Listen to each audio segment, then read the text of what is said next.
그래서 성경이 명하신 대로 주의 말씀 잘 받는 표로 우리 크게 아멘합니다. 봉독합니다. 참빛 곧 세상에 와서 각 사람에게 비추는 빛이 있었나니 그가 세상에 계셨으며 세상은 그로 말미암아 지은 바 되었으되 세상이 그를 알지 못하였고 자기 땅에 오매 자기 백성이 영접하지 아니하였으나 영접하는 자 곧 그 이름을 믿는 자들에게는 하나님의 자녀가 되는 권세를 주셨으니 이는 혈통으로나 육정으로나 사람의 뜻으로 나지 아니하고 오직 하나님께로부터 난 자들이니라. 말씀이 육신이 되어 우리 가운데 거하심에 우리가 그의 영광을 보니 아버지의 독생자의 영광이요 은혜와 진리가 충만하더라. 요한이 그에 대하여 증언하여 외쳐 이르되 내가 전에 말하기를 내 뒤에 오시는 이가 나보다 앞선 것은 나보다 먼저 계심이라 한 것이 이 사람을 가리킴이라 하니라. 우리가 다 그의 충만한 데서 받으니 은혜 위에 은혜로라. 율법은 모세로 말미암아 주어진 것이요 은혜와 진리는 예수 그리스도로 말미암아 온 것이라. 본래 하나님을 본 사람이 없으되 아버지의 품속에 있는 독생하신 하나님이 나타내셨느니라. 아멘. 우리 구주 되신 예수님의 성탄을 맞이하여 하나님 은혜와 평강이 우리 모두에게 충만하시기를 기원합니다. 인류 최초의 라디오 방송은 지금부터 116년 전인 1906년 12월 24일 밤에 시작이 되었습니다. 유명한 발명가인 토마스 에디슨 밑에서 연구하던 과학자이자 대학 교수였던 레지널드 페데슨이 바로 그 주인공입니다. 페데슨은 발전기를 만들어서 전파로 자신의 목소리를 방송하는 데 성공합니다. 그날이 성탄절 전날 밤이었기 때문에 페데슨은 예수 그리스도의 성탄에 대한 말씀을 큰 소리로 전했습니다. 그리고 방송 마지막에는 자신의 바이올린 연주로 찬송 109장 고요한 밤 거룩한 밤을 이렇게 연주해서 방송합니다. 그리고 마지막에 메리 크리스마스라고 이렇게 인사를 했습니다. 우리 인류 문명의 새로운 장을 연 라디오 방송은 이렇게 시작이 되었습니다. 오늘날도 변함없이 성탄절 전날인 12월 24일과 오늘 25일 성탄절에는 예수님의 성탄에 대한 소식이 신문과 라디오 그리고 TV 방송과 매스컴 등을 통해서 온 세상에 울려 퍼집니다. 오늘 본문 성경은 예수님이 이 땅에 우리의 구주로 오신 일에 대하여 증거하고 있습니다. 특히 18절은 이렇게 말씀합니다. 본래 하나님을 본 사람이 없으되 아버지 품속에 있는 독생하신 하나님이 나타내셨느니라라고 말씀합니다. 여기 독생하신 하나님이라는 말은 독특한 방법으로 우리 가운데 오신 하나님이라는 뜻입니다. 즉 하나님이신 예수님께서 사람의 몸을 입고 우리 가운데 오셨다는 뜻입니다. 아주 독특한 방법으로 우리 가운데 오신 하나님이 바로 예수 그리스도시라는 그런 의미입니다. 그러므로 사랑하는 성도 여러분, 우리 모두 오늘 예수님의 성탄절을 맞이해서 독생하신 하나님 예수 그리스도가 누구신가를 다시 한번 바로 깨달아야 합니다. 그래서 예수 그리스도를 진실되게 나의 구주로 믿는 가운데 이 예수 그리스도의 성탄을 우리가 기뻐해야 하고 또 하나님 아버지께 영광을 돌려드리는 우리 하나님의 백성된 성도들이 되어야 됩니다. 그러면 우리 성도는 독생하신 하나님 예수 그리스도에 대하여 어떤 신앙 고백을 가져야 합니까? 첫째로 우리는 예수님은 독생하신 하나님으로서 죄인된 우리를 구원하시고자 이 땅 가운데 오셨다는 사실을 믿어야 합니다. 본문 14절에 보면 예수님이 이 땅에 육신을 입고 오신 일에 대하여 이렇게 말씀합니다. 말씀이 육신이 되어 우리 가운데 거하심에 우리가 그의 영광을 보니 아버지의 독생자의 영광이요 은혜와 진리가 충만하더라라고 먼저 말씀은 시작됩니다. 자, 여기 오늘 있는 말씀을 볼 때에 우리가 이 말씀을 바로 이해하려면 당시 형편을 우리가 잘 알아야 합니다. 사도 요한이 요한복음을 쓰게 될 당시에 예수 그리스도의 복음은 그리스 문화권, 다시 말해서 헬라 문화권과 로마 제국 내에 이제 전파가 됐습니다. 그래서 교회 구성원들을 보면은 유대인 한 명의 헬라 문화권에 속한 사람이 10명 정도 되는 그런 분포도를 가지고 있었습니다. 그러므로 자연히 유대인에게는 익숙한 말이 헬라 문화권 사람들에게는 아주 생소한 말입니다. 예를 들어서 메시아라는 말, 그리스도라는 말은 유대인들은 오래전부터 들어온 말입니다. 하나님께서 약속하신 구주라는 정확한 뜻을 알고 있습니다. 그러나 헬라인들은 이 말이 아주 생소한 말이었습니다. 그러므로 사도 요한은 예수 그리스도의 복음을 전하면서 헬라 사람들의 사상과 문화를 가지고 예수님에 대하여 증거합니다. 당시 헬라 사람들은 세상의 맨 처음이 무엇인지, 세상의 본질이 무엇인지 여기에 대해서 관심을 많이 가지고 있었습니다. 태초가 무엇인가? 태초는 어떻게 해서 시작됐는가? 만물의 기원이 무엇인지 본질에 대한 연구를 많이 했습니다. 그리고 내린 결론은 만물의 본질에 로고스가 있다는 결론을 내리고 주장합니다. 로고스라는 말은 말씀, 지혜라는 뜻입니다. 온 우주를 움직이는 지혜가 있다는 말입니다. 그리고 이 로고스는 신과 세상의 중재자라고 생각을 했습니다. 그러므로 사도 요한은 예수 그리스도의 복음을 전하면서 1절에 이렇게 말씀합니다. 태초에 말씀이 계시니라. 이 말씀이 하나님과 함께 계셨으니 이 말씀은 곧 하나님이시니라라고 말씀합니다. 이 말씀이 바로 로고스라는 말입니다. 다시 말해서 하나님과 사람 사이에 중재자로서 로고스가 있었다. 말씀이 계셨다고 말씀합니다. 그리고 이 말씀은 바로 하나님과 같은 존재라고 이렇게 강조합니다. 그리고 14절에 있는 말씀을 보면은 말씀이 육신이 되어 우리 가운데 거하심에 우리가 그의 영광을 보니 아버지의 독생자의 영광이요 은혜와 진리가 충만하더라라고 말씀합니다. 말씀이 육신이 돼서 우리 가운데 거하셨다. 다시 말해서 말씀은 하나님인데 하나님이 육신 가운데 우리를 찾아오셨다고, 육신으로 우리 가운데 거하시게 됐다고 이렇게 말씀을 합니다. 또 우리가 그의 영광을 보니 아버지의 독생자의 영광이요라고 말합니다. 여기 독생자라는 말은 우리가 오해하기 쉬운 대목입니다. 우린 독생자를 독자라는 개념으로 생각합니다. 외아들이라고 생각합니다. 그러나 외아들의 개념과 더불어서 이제 더 강조되는 것은 독특한 방법으로 출생한 아들이라는 말입니다. 다시 말해서 육신으로 사람의 몸으로 예수님이 우리 가운데 오셨다는 말입니다. 그래서 우리를 구원하시기 위한 하나님의 뜻을 성취하셨음을 이렇게 말씀을 하고 있는 겁니다. 다시 말해 예수 그리스도의 복음을 사도 요한은 전할 때에 가장 먼저 강조했던 것은 예수님은 태초부터 하나님이셨다는 사실이요, 독특한 방법, 즉 육신으로 우리 가운데 오신 하나님이라는 사실을 먼저 이렇게 힘줘서 강조하고 있는 겁니다. 그러므로 18절에 사도 요한은 이 사실을 다시 한번 강조합니다. 본래 하나님을 본 사람이 없으되 아버지 품속에 있는 독생하신 하나님이 나타내셨느니라. 하나님은 영이시기 때문에 우리가 하나님을 볼 수도 없고 또 하나님을 보면 다 죽었습니다. 죄인된 우리가 하나님의 영광에 가까이 갈 수가 없었습니다. 그런데 이 하나님께서 이제 육신으로 우리 가운데 거하신 것입니다. 그래서 독생하신 하나님이 어떤 분이신지를 우리 가운데 나타내셨다고 이렇게 말씀합니다.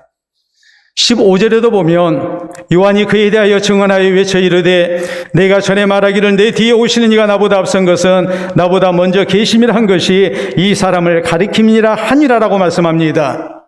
여기서 말하는 요한은 바로 세례 요한을 말하는데, 세례 요한은 예수님이 하나님이 보내신 구주이신 것을 증거한 사람입니다. 이 사람은 예수님보다 이 땅 가운데 6개월 먼저 출생을 했습니다. 그런데 세례 요한은 말합니다. 예수님은 나보다 먼저 계신 분이었다. 그 이유가 뭡니까? 다름이 아니라 예수님은 태초부터 계신 하나님이시기 때문에, 육신을 입고 이 땅 가운데 오신 분이기 때문에 나보다 먼저 계신 분이라고 예수님에 대해서 증거합니다. 이런 말씀들을 우리가 생각할 때에 우리 성도는 이 성탄절을 맞이해서 무엇보다도 먼저 예수님은 독생하신 하나님이신 것을 믿어야 합니다. 성경은 마태복음 1장 21절에 보면 예수님의 이름 뜻을 이렇게 말합니다. 자기 백성을 저희 죄에서 구원할 자라고, 구주라고 말씀합니다. 그리고 1장 23절에 보면 이어진 예수 그리스도의 예수라는 이름, 다른 이름을 우리에게 소개하는데 예수님의 다른 이름은 임마누엘이라고 말씀합니다. 임마누엘은 하나님이 우리와 함께 계시다는 뜻입니다. 빌보서 2장 6절 이하에 있는 말씀도 보면 예수님은 원래가 하나님의 본체라고, 그 근본은 하나님이시라고 이렇게 강조합니다.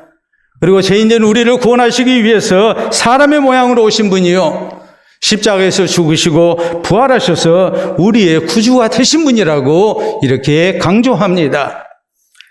그렇기 때문에 예수님은 죄인된 우리가 스스로 죄로부터 구원받을 수 없으니까 하나님께서 육신을 입고 우리 가운데 오셔서 십자가의 대속의 죽음을 맛보셨고 부활하신 가운데 우리를 구원하신 분이라는 것을 성경은 강조하고 있는 것입니다. 따라서 독생하신 하나님의 가장 정확한 뜻, 이것이 무엇인가를 우리가 바로 알고 믿어야 한다는 말입니다. 죄인된 우리를 구원하시기 위해서 하나님이 육신으로 우리 가운데 독특한 방법으로 오셨다라는 것이 바로 예수님이고 이 복음의 핵심인 것을 우리가 놓치지 말아야 합니다. 지난 8월 17일 기독교계에서 이단으로 이미 정죄된 정광훈 씨가 이제 회개망측한 주장을 해서, 그래서 또 신성 모독의 죄를 저질렀다고 이렇게 매스컴에서 대대적으로 보도가 됐습니다. 거기 나온 기사를 한번 우리가 보도록 하겠습니다. 전 목사는 지난달 17일 사랑제일교회 주일 예배에서 감옥에 있어 보니까 믿을 놈이 하나도 없다. 믿을 놈은 나의 독생자 에녹 이뿐이다라고 공표했다. 에녹은 정광훈의 아들입니다. 이는 전 목사의 유튜브 채널 너아라TV에서 확인할 수 있다.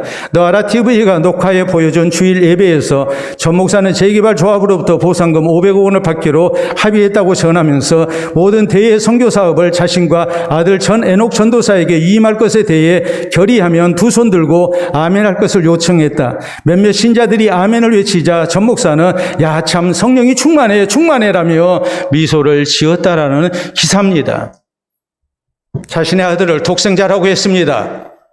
이것은 신성 모독의 죄악입니다. 왜요? 독생자는 단순한 외아들이 아니라 하나님의 육신을 입고 우리 가운데 독특한 모습으로 오신 바로 예수 그리스도를 의미하기 때문에 그렇습니다. 내 자신의 아들을 독생자라고 한 겁니다. 말도 안 되는 주장을 하고 있는 것입니다. 그렇기 때문에 이단이라고 얘기를 하는 겁니다. 우리가 이 사실을 잊지 말고 독생자 예수 그리스도가 누구신가를 바로 알고 믿어야 합니다. 지난 2009년 영국에서 실제 있었던 일입니다. 곤두시합이 있었는데 한 선수가 상대방에게 기량이 떨어져서 수세에 몰리게 됐고 급기야는 코너에 갇혀서 이렇게 난타를 당했습니다. KO 직전까지 이런 상황까지 당하게 됐습니다. 그런데 이때 너무나 놀라운 일이 벌어졌습니다. 우리가 사진 보도록 하겠습니다. 여러분 사진을 보시게 되면 갑자기 한 여인이 링 위에 올라와서 저 하얀 옷을 입은 심판이 제지를 합니다. 다음 사진을 보시게 되면 심판의 제지를 뿌리치고 이 여인은 상대 선수, 가격하는 선수를 향해서 돌격합니다. 그리고 이어진 사진에 보면은 손에 자신의 신발을 벗어들고 이 신발로 상대 권투 선수를 이렇게 가격을 했습니다. 시합이 난장판이 됐습니다. 이 여인은 누구였을까요? 바로 일방적으로 맡고 있는 아들을 구하기 위해 링 위로 뛰어든 엄마였습니다. 모성애가 어떤 것인지, 부모의 자식 사랑이 어떤 것인지, 맹목적인 부모의 사랑을, 엄마의 사랑을 우리에게 보여준 한 사건으로 기억됐습니다. 그러나 우리는 이 대목을 보면서 자식을 구원하기 위한 엄마의 그런 애틋한 모정을 느끼면서 우리는 한편으로 죄인된 우리를 구원하시기 위한 하나님의 사랑을 우리가 기억해야 합니다. 사랑하는 성도 여러분, 성경은 로마서 5장 8절에 말씀합니다. 우리가 아직 죄인되었을 때에 그리스도께서 우리를 위하여 죽으심으로 하나님께서 우리에 대한 자신의 사랑을 확증하셨느니라라고 성경은 말씀하십니다. 죄인들 우리가 스스로 구원받지 못하니까, 나를 스스로 구원하지 못하니까 아버지 되신 하나님께서 독특한 방법으로 육신을 입고 이 땅 가운데 오셨습니다. 십자가에서 내 죄값을 대신 지불하셨습니다. 십자가의 고난과 죽음을 통해서 나를 대속하셨습니다. 그래서 죄인된 나를 구원하셨습니다. 이 구원주로 오신 분이 바로 독생하신 하나님 예수 그리스도이신 것을 우리가 잊지 말아야 합니다. 그러므로 우리 모두 예수님의 성탄절을 맞이해서 예수님은 독생하신 하나님이신 것을 믿어야 합니다. 그리고 죄인된 나를 사랑하시는 그 하나님의 크신 사랑을 다시 한번 깊이 깨닫고 오직 독생하신 하나님 예수 그리스도께 우리가 영광을 돌려드리는 성탄절을 지켜나가는 성도가 되어야 됩니다. 이 아름다운 신앙 고백과 또 주님을 향한 영광의 경배가 우리 모두에게 있기를 바랍니다. 둘째로 우리 성도는 독생하신 하나님 예수 그리스도는 우리를 구원하시기 위하여 은혜와 진리가 충만하신 분이라는 것을 믿어야 합니다. 14절은 말씀합니다. 말씀이 육신이 되어 우리 가운데 거하심에 우리가 그의 영광을 보니 아버지의 독생자의 영광이요 은혜와 진리가 충만하더라라고 말씀합니다. 독생하신 하나님이신 예수 그리스도는 은혜와 진리가 충만하다고 이렇게 강조합니다. 은혜라는 것은 분에 넘치도록 받는 사랑을 말합니다. 나는 자격이 없습니다. 그런데 내가 큰 사랑을 받게 됐습니다. 그럴 때 이것을 은혜라고 말합니다. 진리는 인생의 근본, 또 구원의 길을 의미합니다. 그러므로 독생하신 하나님 예수 그리스도께 은혜와 진리가 충만하다는 그 뜻이 무엇이겠습니까? 오직 예수 그리스도만이 우리의 구원이 되신다는 말이죠. 우리가 구원받기 위해서 더 이상 필요한 것은 없다는 말이에요. 예수님만으로 얼마든지 우리가 모든 죄를 용서받고 구원을 받을 수 있다는 것을 의미합니다. 그러므로 이어진 16절에 보면 우리가 다 그의 충만한 데서 받으니 은혜이에 은혜로라라고 강조합니다. 은혜이에 은혜라는 원문의 뜻은 은혜를 받고 또 은혜를 받았다는 말입니다. 구원받기에 충분한 은혜를 우리가 받았다는 말입니다. 17절은 율법은 모세로 말미암아 주어진 것이요 은혜와 진리는 예수 그리스도로 말미암아 온 것이다라고 또 말씀합니다. 이스라엘의 지도자 모세를 통해서 하나님의 율법이 주어졌습니다. 율법은 하나님께서 우리 인생에게 바라시는 뜻을 담고 있는 법입니다. 이 율법대로 살아야 우리가 죄 짓지 않고 구원을 얻습니다. 그런데 우리 인생은 이미 죄로 인해서 부패했기 때문에 이 율법을 모두 지킬 수 없습니다. 율법 앞에 우리는 죄인인 것을 깨닫게 됩니다. 그렇기 때문에 율법으로 우리가 구원 얻는 것이 아니라 율법을 통해서 우리는 하나님 앞에 죄인인 것을 깨닫게 하기 위한 수단으로 하나님께서 우리에게 율법을 주신 것입니다. 율법 앞에 우리가 죄인이고 우리가 모두 죽게 됐고 하나님 앞에 나아갈 수 없고 구원받을 수 없음을 우리에게 깨닫게 하는 것입니다. 그러므로 독생하신 하나님으로 예수님이 이 땅 가운데 오셔서 십자가에서 우리의 죄값을 다 지불하셨습니다. 대속의 죽음을 맛보셨습니다. 그래서 우리의 모든 죄가 용서받고 구원받게 하셨습니다. 이것이 하나님의 은혜라는 말이요. 이 사실이 바로 구원의 진리라는 뜻입니다. 그렇기 때문에 요한복음 14장 6절에 우리 예수님은 이렇게 말씀하십니다. 내가 곧 길이요 진리요 생명이니 나로 말미암지 않고는 아버지께로 올 자가 없느니라. 오직 예수 그리스도만이 우리의 구주가 되셔서 우리가 하나님 앞에 나아갈 수 있는 길이 되고 우리가 생명을 얻게 되고 이것이 우리의 구원의 진리가 됨을 우리 주님께서는 분명하게 말씀하십니다. 사도행전 4장 12절에 사도들이 예수 그리스도의 구주되심을 증거할 때에 외쳤던 말은 이것입니다. 다른 이로서는 구원을 받을 수 없나니 천하 인간 중에 구원받을 만한 다른 이름을 우리에게 주신 적이 없음이니라라고 성경은 강조합니다. 오직 예수님 외에 우리에게 구원의 방법이 없고 구원할 자가 없다고 성경은 분명하게 강조하셔서 우리가 예수님을 구주로 믿게 될 때에 하나님의 약속을 따라서 우리의 모든 죄가 용서받고 우리가 구원받을 수 있음을, 이 은혜와 진리가 충만하신 분이 바로 예수 그리스도이신 것을 우리에게 말씀하고 있습니다. 중국 역사에 보면은 철권이라는 물품이 등장합니다. 철권이라는 것은 쇠 철자의 채권자입니다. 말 그대로 하자면 쇠로 만든 책이라는 말이죠. 중국 한나라 때부터 이어져 내려온 일종의 공신 목록이 바로 철권입니다.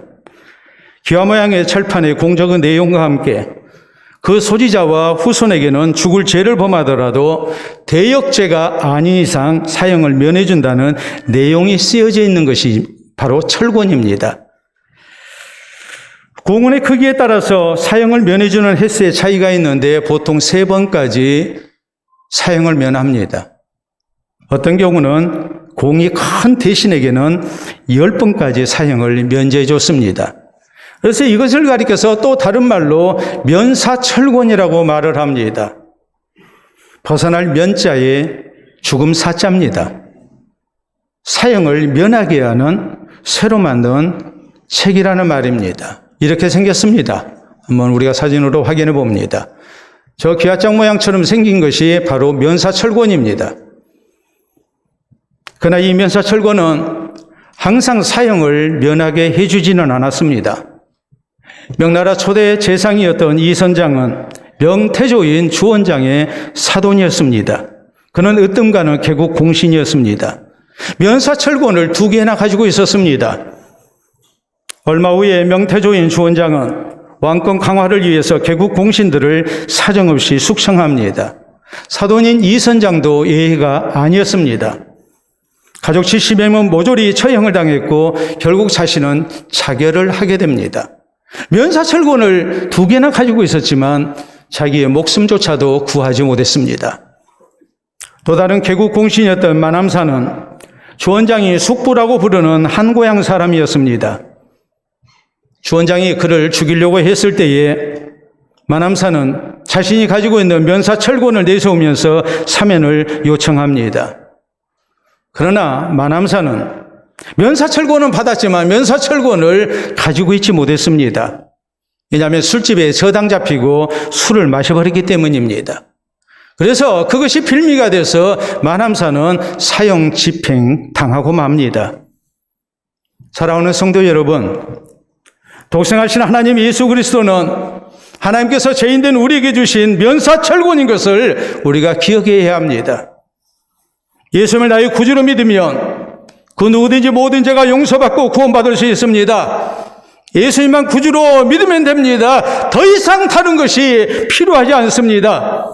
왜냐하면 독생하신 하나님 예수 그리스도께는 은혜와 진리가 충만하기 때문입니다. 오늘 성탄절을 맞이해서 우리 모두 다시 한번 독생하신 하나님 예수 그리스도는 나를 구원하시기 위해서 은혜와 진리가 충만하신 분이신 것을 진실되게 믿어야 합니다. 이 신앙 고백이 우리에게 다시 한번 있어야 합니다. 그래서 구주 되신 예수님만을 높이는 가운데 우리의 신앙을 더욱 굳건히 하는 이 성탄절이 될 수 있기를 바랍니다. 셋째로 우리 성도는 독생하신 하나님 예수 그리스도를 진실되게 나의 구주로 믿어서 구원 얻는 성도가 되어야 됩니다. 오늘 성경 말씀 9절은 이렇게 기록됩니다. 참빛 곧 세상에 와서 각 사람에게 비추는 빛이 있었나니 10절에 보면 그가 세상에 계셨으며 세상은 그로 말미암아 지은 바 되었으되 세상이 그를 알지 못하였고 11절에 자기 땅이 홈에 자기 백성이 영접하지 아니하였으나 라고 말씀합니다. 독생하신 하나님이신 예수님이 참빛으로 어두운 세상에 오셨습니다. 그래서 구원의 빛을 비추셨습니다. 그런데 하나님의 백성으로 선택을 입은 이스라엘 백성들이 예수님을 구주로 믿지 아니한 사실을 지금 지적을 하고 있습니다. 그리고 12절은 말씀합니다. 영접하는 자, 곧 그 이름을 믿는 자들에게는 하나님의 자녀가 되는 권세를 주셨으니라고 말씀합니다.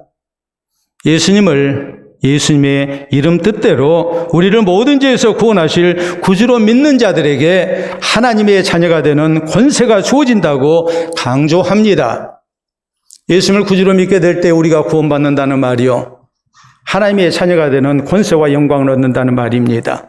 그리고 13절은 이어서 말씀합니다. 이는 혈통으로나 육정으로나 사람의 뜻으로 나지 아니하고 오직 하나님께로부터 난 자들이니라라고 말씀합니다. 이제는 선민된 이스라엘 백성들의 혈통으로 우리가 구원받는 게 아닙니다. 사람의 수단과 방법으로 우리가 구원받지 않습니다.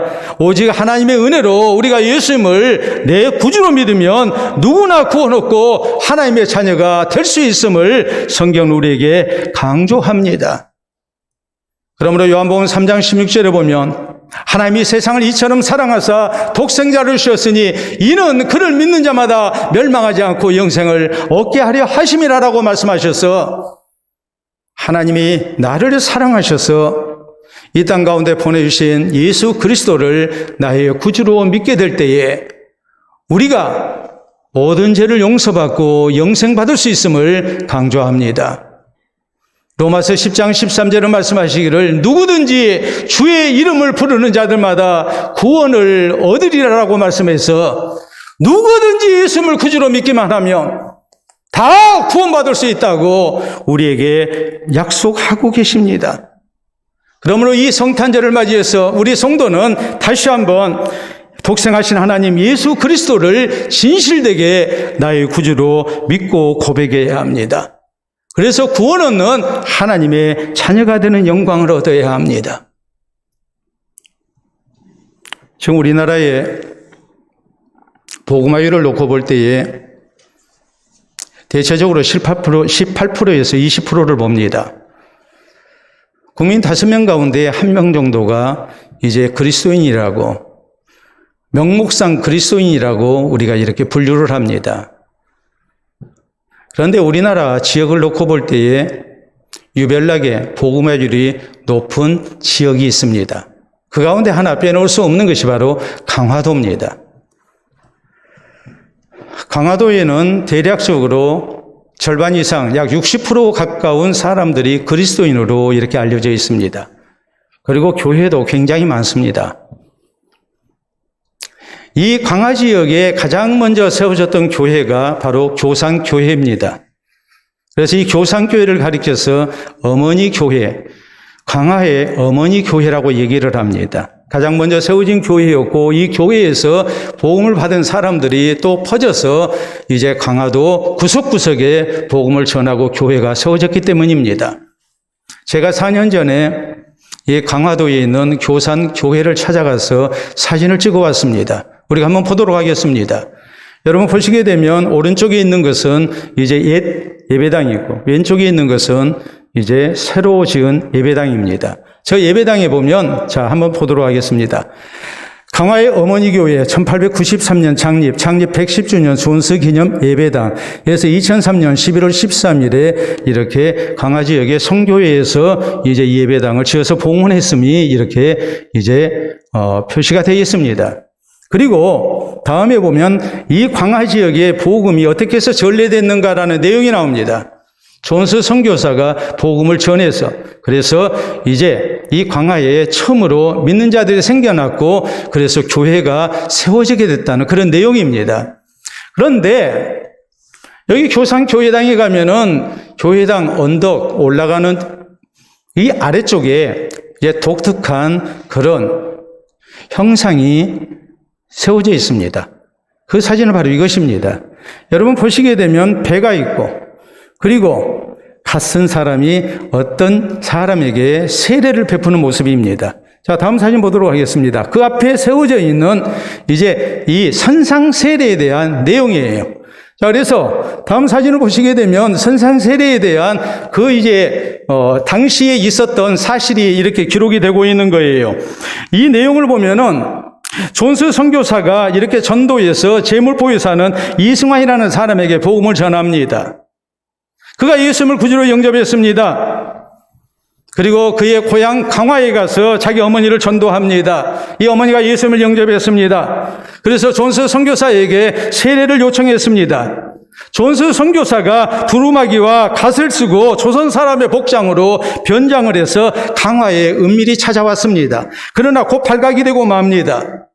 강화에 있는 양반 가문들이 들어오고 일어나서 서양 오랑캐가 우리 땅을 밟으며 쫓아가서 그 집을 불태워버리겠다고 이렇게 협박을 합니다. 그러므로 존스 선교사는 이승환에게 어머니를 배로 모셔오게 합니다. 그래서 배 위에서 이제 선상세례를 베푼 겁니다. 그것을 저렇게 형상화해서 이제 전시를 하고 있는 거예요. 자, 선상세례에 대한 다음 내용을 보도록 하겠습니다. 저렇게 세례를 베푼 그런 모형이 있습니다. 또 다음 사진을 보시게 되면 선상세례 체험, 이승환의 노모 곁에 앉아서 당시의 감동을 느껴보세요라는 이런 안내 표지가 있습니다.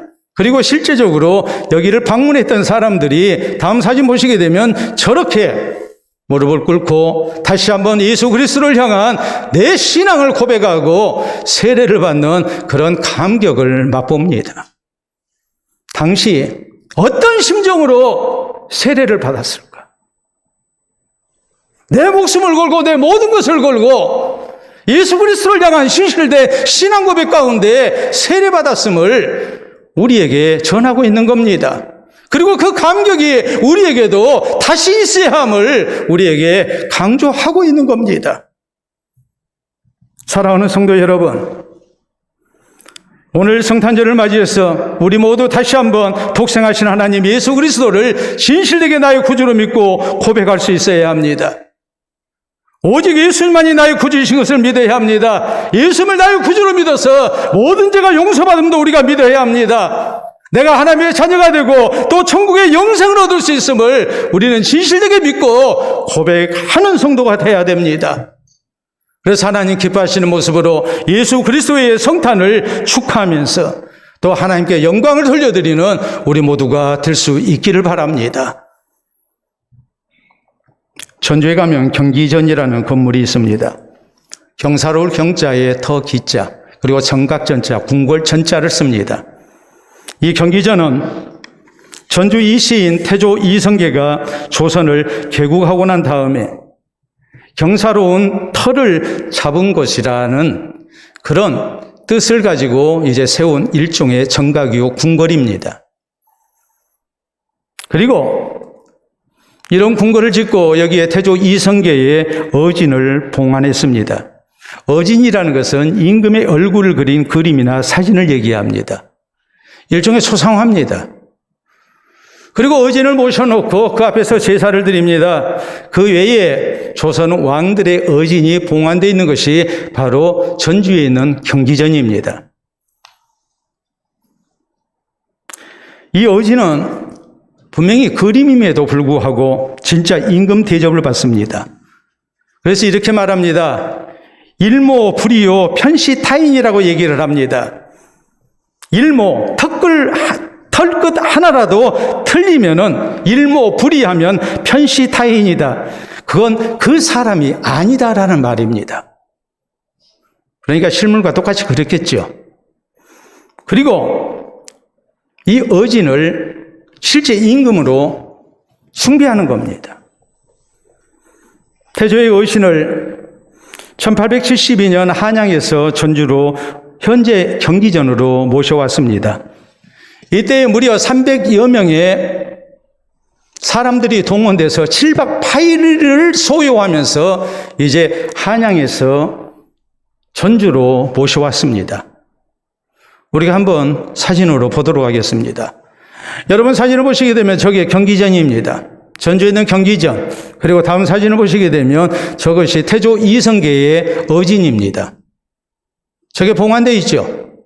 저것을 봉안할 때에 있었던 당시의 행렬을 이렇게 재현하는 것이 한 번씩 이렇게 매스컴에 보도가 됩니다. 다음 사진 보시게 되면 저렇게 거창하게 임금을 모시는 것처럼 태조의 어진을 모셔왔습니다. 다음 사진을 보시게 되면 조선 왕조 의례 태조 어진 봉안 행렬이라고 이렇게 재현하는 것을 알리고 있죠. 임금의 초상화를 실제 임금으로 여기고 모든 예를 갖춰서 봉안을 했던 것입니다. 사랑하는 성도 여러분, 성탄절은 예수님이 이 땅에 탄생하신 날입니다. 하나님이 우리 가운데 오신 날입니다. 우리 성도는 예수님이 누구신지를 정확하게 알고 이 예수님을 향한 바른 신앙 고백이 우리에게 있어야 합니다. 예수님은 죄인된 우리를 구원하시기 위해서 독생하신 하나님으로 이 땅 가운데 오신 분이신 것을 우리가 잊지 말아야 합니다. 독생하신 하나님 예수님은 우리를 구원하시기 위해 은혜와 진리가 충만하신 분이라는 것도 우리가 믿어야 합니다.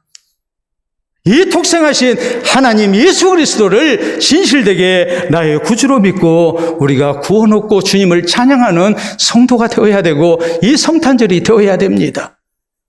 오늘 성탄절에 이 아름다운 신앙 고백이 마땅히 있어야 할 이 신앙 고백이 우리 모두에게 반드시 있기를 바랍니다.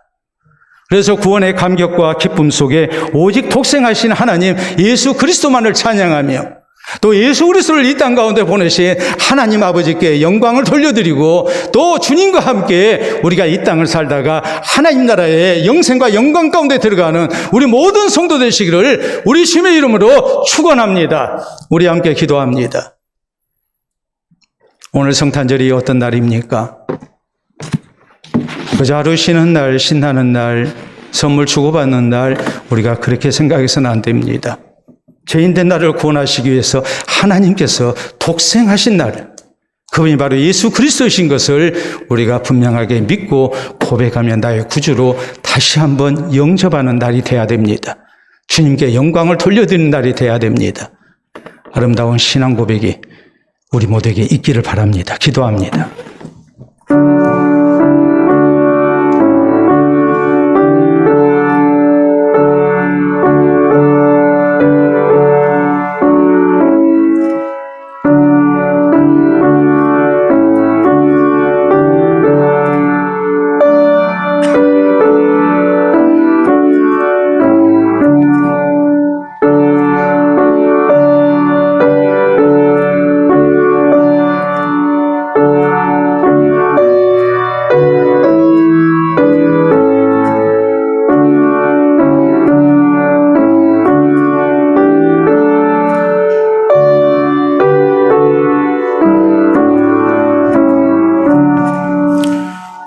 참으로 좋으신 우리 아버지 은혜를 진심으로 감사합니다.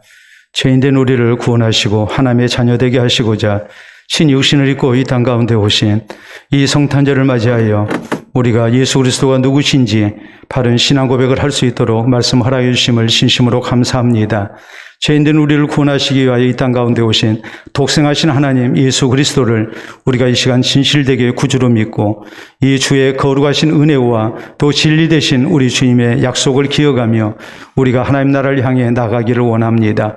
이 성탄절이 독생하신 하나님 예수 그리스도만을 높이는 날이 되게 하시고 하나님께 영광을 돌려드리는 날이 되게 하여 주시옵소서. 다시 한번 우리의 신앙이 아름답게 고백되는 중 살아계신 우리 주의 자녀로 부족함이 없게 하시고 우리 주의 돌보심과 은총 속에 사는 하나님의 권세를 누리는 하나님의 자녀된 권세를 누리는 우리 모든 성도들이 되게 하시고 또 천국의 영생과 영광 가운데 드는 주님의 자녀들이 될 수 있도록 우리를 붙들어 주시옵소서.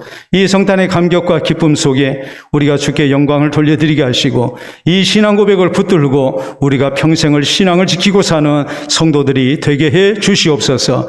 그래서 구원의 진리에서 우리가 이탈하지 아니하게 하시고 살아계시는 하나님께 영광을 돌려드리며 이 예수님을 붙들고 우리가 천국을 향해 한 걸음 한 걸음 나아가는 우리 모든 성도들이 되게 해 주시옵소서.